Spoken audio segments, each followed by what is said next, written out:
for a lot of young guys, there's just these two hyper extreme polarities that are being dunked in their face constantly, right? One is be super soft, be really vulnerable, be really feminine, and women will like you, society will accept you, you won't be in any trouble, you'll be seen as a good, a good man, and you won't ruffle any feathers. But that man is disconnected from a part of himself that he knows is inherently true, which is a more assertive, direct way of orienting in the world. And the other side is the antithesis of the first, right? It's like hyper direct, cut off from emotions. Emotions make you weak.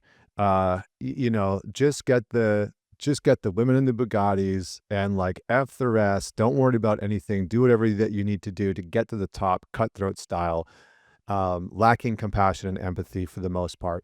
But it also is very appealing to young men. Like, I gotta say, if I was 19 in today's world, I get why people like Andrew Tate. I get it. That would have appealed to me as an 18-year-old that bought a 1,000cc motorcycle and was doing 300 kilometers an hour on the street trying to sort out who I was in the world. So, I think we have to find a merger between the two. We have to, as men, start to remember that part of being masculine, part of being a man is structure and softness. It's strength and understanding our weaknesses. We can't kill off our weaknesses. We actually have to understand them. And in that is mastery. This is what the Stoics were actually talking about, right? It's not ignore your weaknesses. And this has become a prominent part of male culture, which is their strength and suppression. If you just stuff down, if you ignore how you feel, if you smoke enough weed, if you drink enough booze, if you watch enough porn, you can just rid yourself of those feelings and you don't have to deal with them. But that doesn't work, right? We all know that does not work. And so there's truth in both of the extremes that are being given to men, but it's just so layered in garbage and political ideology and all of these other agendas that it's very hard, I think, for a lot of young men to discern, like, what should I believe? And so I really, I really feel for a lot of young guys today, because it must be, I mean, even as a 42-year-old man with 2 kids and a family and like a successful business, there's times where I'm like, man, I can just imagine being a young boy in today's world and be so confused about what the world wants from me, what society expects from me, trying to figure out what women wants, at the best of times is confusing and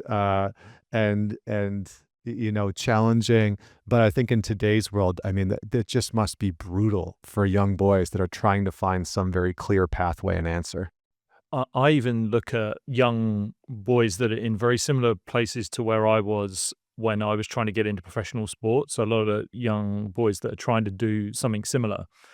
And I see that environment being so different, but also the way they act within that environment actually a hindrance for them getting to what they want, which is professional sport is just, it's gladiatorial. Yeah. It is an arena.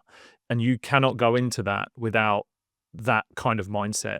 And there is an element where if I break down the character that I was when I was playing sport, and I have done this with romantic partners where I've told them the person you're talking to and you are experiencing right now in this 35-year-old body is not the 20-year-old that was playing professional sport into my mid-20s.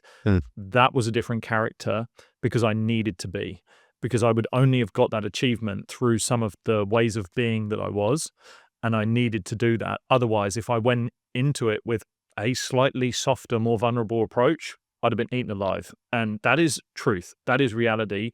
And there will be many people that are in the sports well-being world that will say, no, that's not true. It doesn't have to be like that. And I would say, have you been in that environment? And have you tried to succeed in that environment?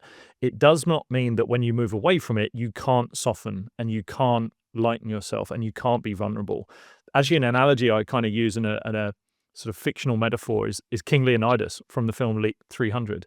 I always say, if you watch that film, people always think of the six packs, the blood, the guts, the shields, the swords.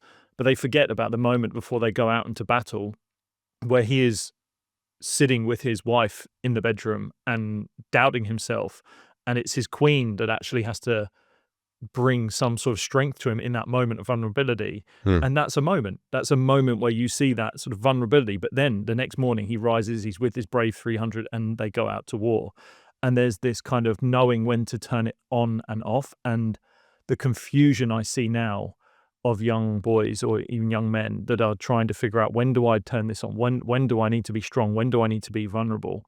And then the thing I would add is that you were saying earlier that a lot of this, what it means to be a man, has been designed by women, has been spoken about by women.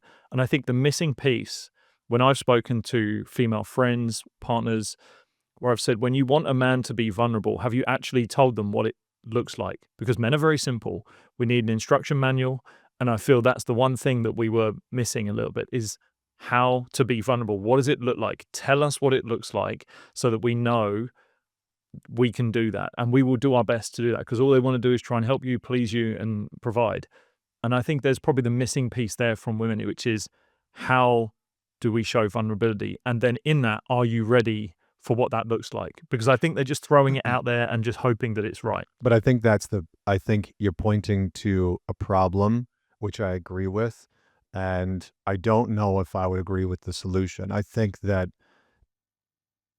modeling vulnerability needs to actually come from other men. I Not agree. something Yeah. that women should be telling us necessarily, because one, it's so different for every woman. Two, some women don't know what that really looks like because they've never really seen it modeled for them in a healthy way, right? Maybe they had a very avoidant dad or whatever. But three, there is a very important part of masculinity and being a man that is something that is transmitted to us, something that's modeled for us. And you know, I do think it is about that balance. And when you're talking about the Spartans, this is the interesting thing about men throughout history, is that men were savages on the one hand, like complete warrior, uh, whatever, kings. And on the other hand, they were very connected to what we would consider to be more traditionally feminine, right? The Spartans, they would practice, like they had this, I think it was called Goji, which was their training camp for the young boys. So like when a young boy was going to become a warrior for the Spartan clan, they would go through this traditional training. And what it looked like was, in the morning, you would do physical activity, you would train with your sword, you would train with your shield, you would train with the other boys. But then in the afternoon, you would have dance lessons, you would have writing and poetry lessons, you would sing music. This was a very common thing throughout history for boys and men, was that we understood that to just be one way, to just be one thing, this killing machine or this warrior machine, is to miss out on a very integral part of what it means to be a whole or complete man. So yes, develop the warrior, absolutely, as you're talking about within sports. I mean, I played hockey up until juniors, and I was a defenseman. I was, the scrapper, and which was a lot of fun. But I also sang, and did music. And so I think that's something that a lot of young men could benefit from, which is exploring, like, yeah, go to Muay Thai. I love that. I do Muay Thai every single week. I still do. But also explore this other avenue, not to impress women, not for any of those other reasons, but so that you understand how to balance being in the seat of strength, of structure, but also being able to explore what it feels like to move into a sense of softness and ease and grace and compassion. And that will serve you extremely, extremely well, because for a lot of young boys, what they're really grappling with is they're being they're in the middle of this tug of war between the two extremes. And what they actually need to find is some level of developing both of them within themselves in a way that has some level of mastery or some level of dominion over them. If you've enjoyed what Connor was talking about there, then you can enjoy even more by going to the full episode of the show. All you have to do is click right here.